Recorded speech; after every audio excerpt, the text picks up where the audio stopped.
Hi, everybody. This is Dr. Todd. Thank you for joining me for what's going to prove to be, I think, a pretty interesting conversation on this idea that I call effigism.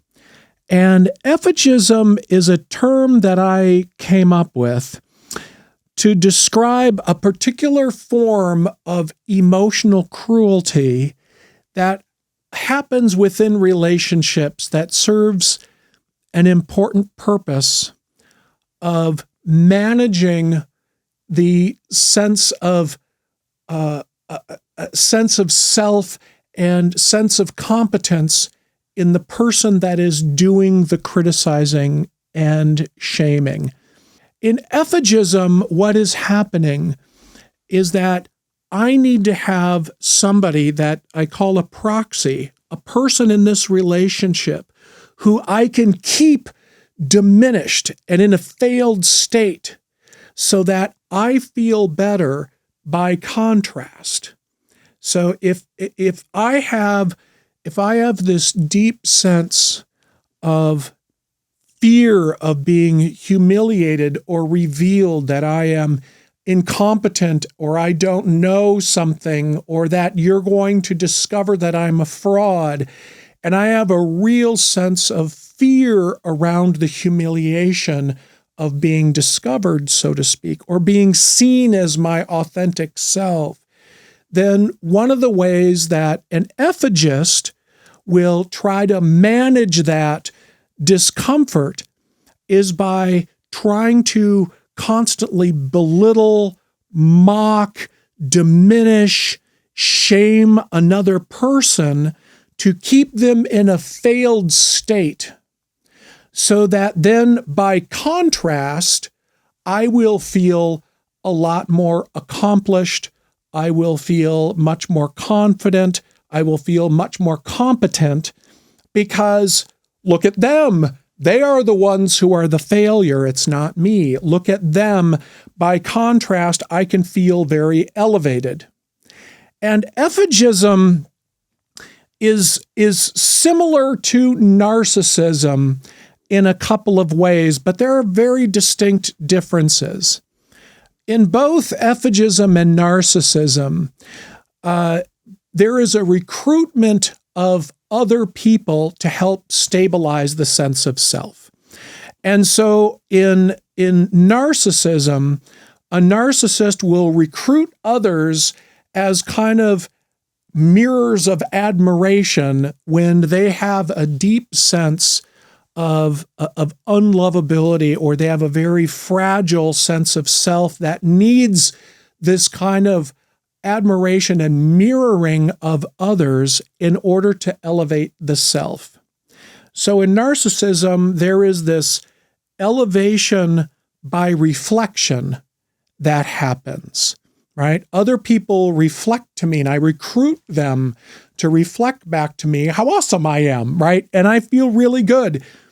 And when a proxy who is supposed to be mirroring me and telling me how awesome I am violates that role or challenges that, then I may be very mean, very cruel, very dismissive, or try to undermine them in some way, because they're not doing what they're supposed to do and making me feel better, right?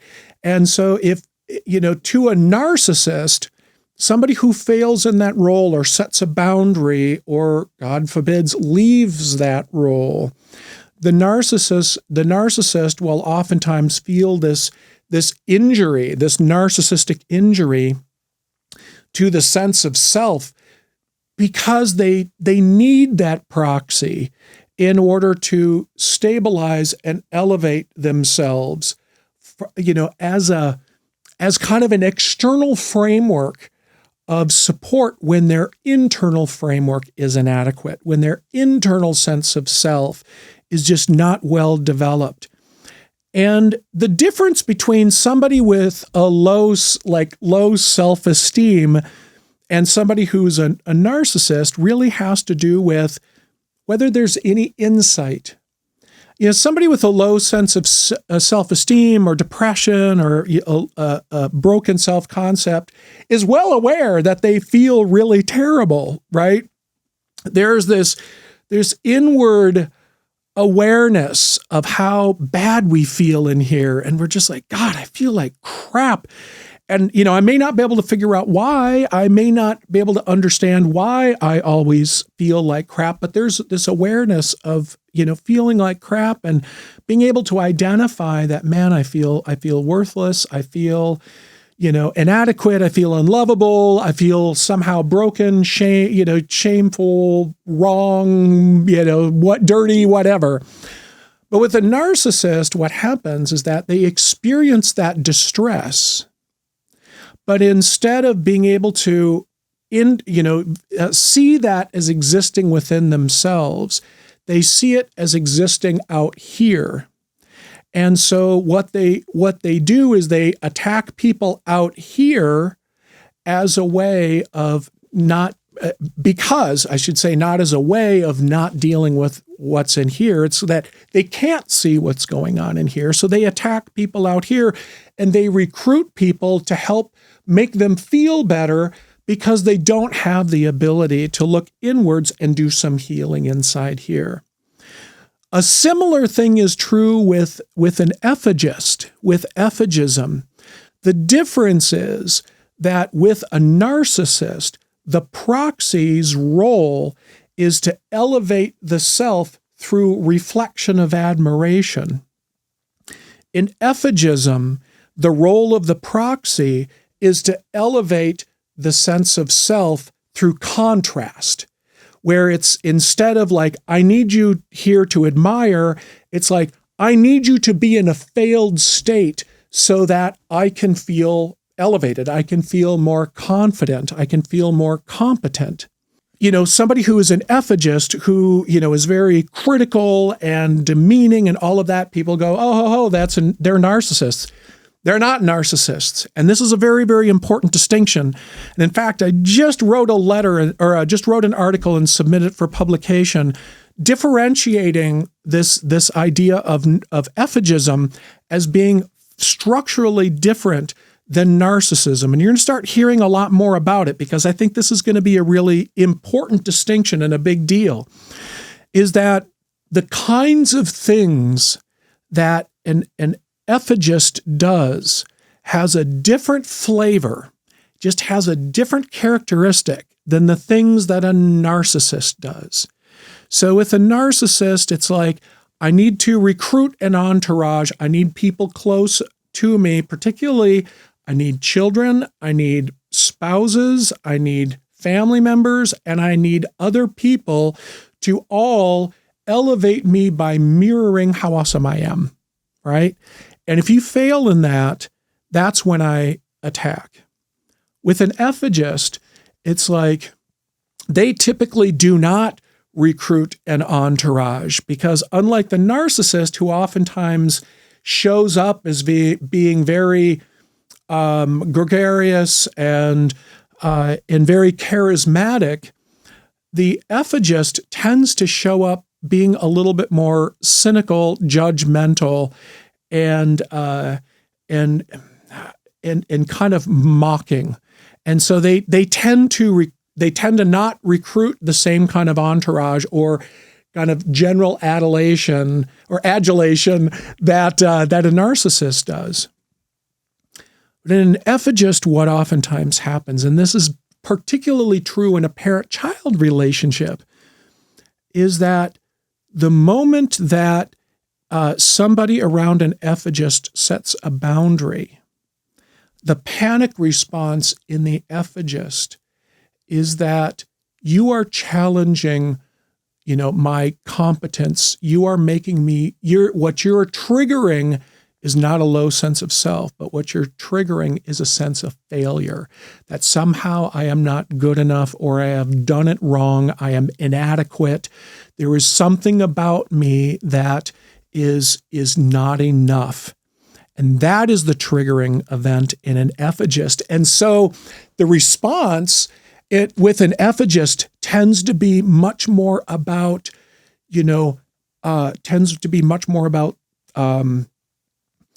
you are the one who's the failure. You are the one who is bad, not me.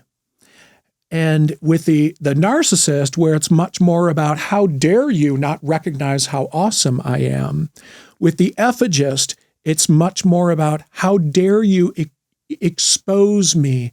How dare you reveal this humiliating, I am inadequate, and making me feel suddenly like I am experiencing humiliating exposure. That is the key difference. And when that happens, then it's like the attack can become very vicious, and is everything about you is horrible. You are stupid. You are bad. Nobody believes you.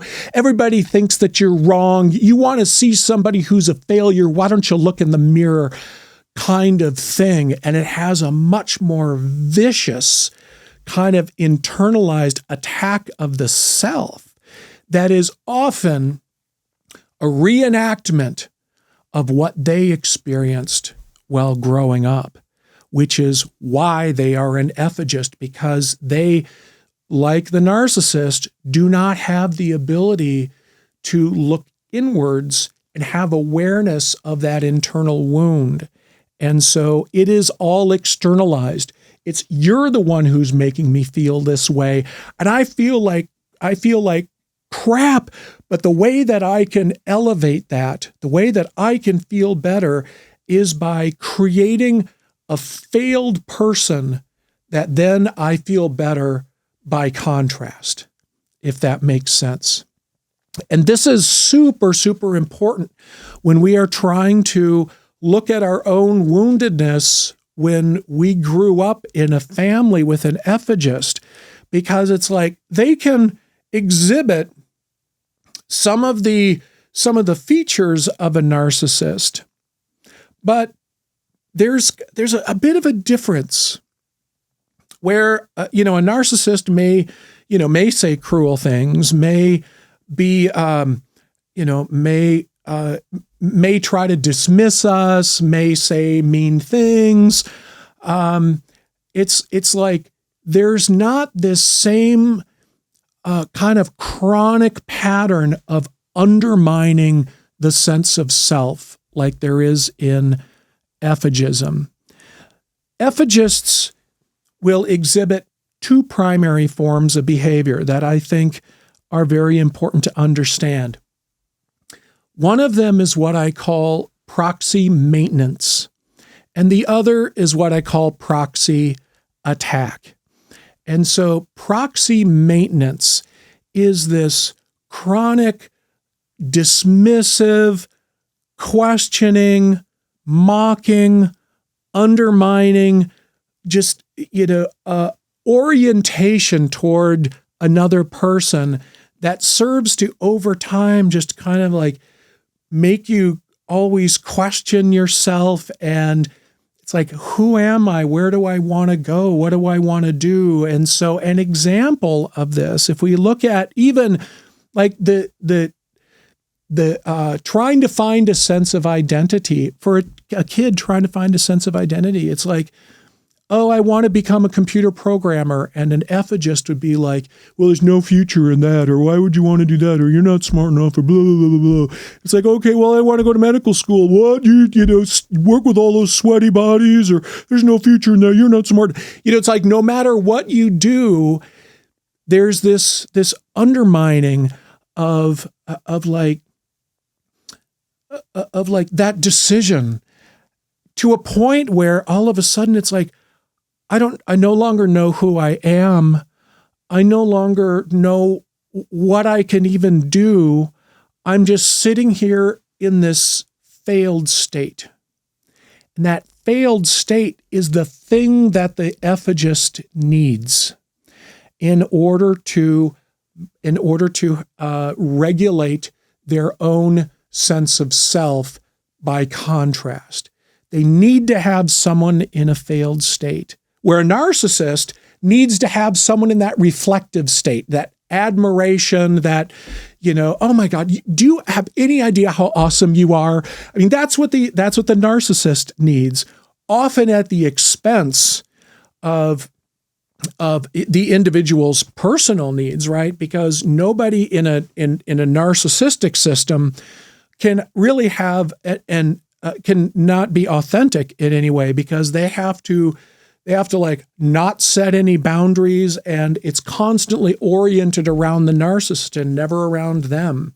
So there's kind of this operational deprivation that happens, or operational dismissal of the individual needs that happens in narcissism. And in effigism, there's an operational degradation that is necessary to sustain this dynamic. And effigism is, in my opinion, is the most catastrophically harmful form of emotional cruelty and trauma, relational trauma, that a child or a spouse or even a coworker, or I should say subordinate at work, could experience, right? Because there is not just the, I need you to ignore your own needs in order to fulfill mine, that you see on the narcissism side. It's, I need you to be in a failed state. I need you to be in a collapsed, failed state in order to manage my sense of self. And so one of the things that you oftentimes see, one of the tools that an effigist will oftentimes use, is mockery and almost like a mean, there's almost like an element of meanness to it. You just taste it almost. There's just this, I'm not just kind of teasing you, I am cutting you. And for those of you out there who have experienced this, you know exactly what I'm talking about. This isn't just a, dude, you brought her to McDonald's for your first date. That's what you did, kind of ribbing somebody for, kind of making a silly decision, or even if it wasn't a silly decision, just kind of, razzing somebody, versus, a statement like, well, of course you did, because you're a fucking idiot, right? Kind of message that comes from, from an effigist, who would say, well, of course you did, and this is why you'll never have a relationship, right? There's just this added level of cutting that happens that may not necessarily be true with a narcissist, where a narcissist may just kind of go, whatever, let's get back to me, right? The effigist is more like, how do I use this to create a failed state in you, if that makes sense? And so this concept of effigism is really, really important to understand. And I'm going to be doing a whole lot more videos on effigism, and I'm currently writing a book about this, and I'm going to be publishing a lot more articles about this, because when you grew up in a system with an effigist where your entire sense of self just feels like collapsed, and it's like, although you may have achieved some outward success in some things, there's often this state of not just struggling to know who you are, what you really think, what you really believe, and knowing how to set boundaries and all of that, because that was all actively undermined. Not only did your parent not provide you with that information through emotional neglect, but they actively undermined that in you in order to make themselves feel better by contrast, so that they were able to avoid feeling that distress themselves. So let me give you just a couple of examples of what I mean by proxy maintenance and proxy attack. So proxy maintenance could be just little things like every decision that you make gets mocked, right? Every decision, everything that you think gets somehow questioned or undermined. And instead of a parent saying, you know what, that was really, really smart, or wow, that's a really good idea. Did you think about this? Or anything like that. It's all about, this is why what you say is not right. This is why what you think is not right. This is why the thing that you chose to do is not right. This is why the field that you are going into, it was not right. And this is just further evidence of why you just suck as a human being. And that even though they may not say the words, and this is why you suck as a human being, the mocking tone, that is just like, well, that's the stupidest thing ever, right? Just carries that barb that just destroys the sense of self. And the proxy attack happens when you set a boundary or you push back, or you're like, well, that wasn't a very helpful response, or that wasn't a very thoughtful response, or, well, what made you think that?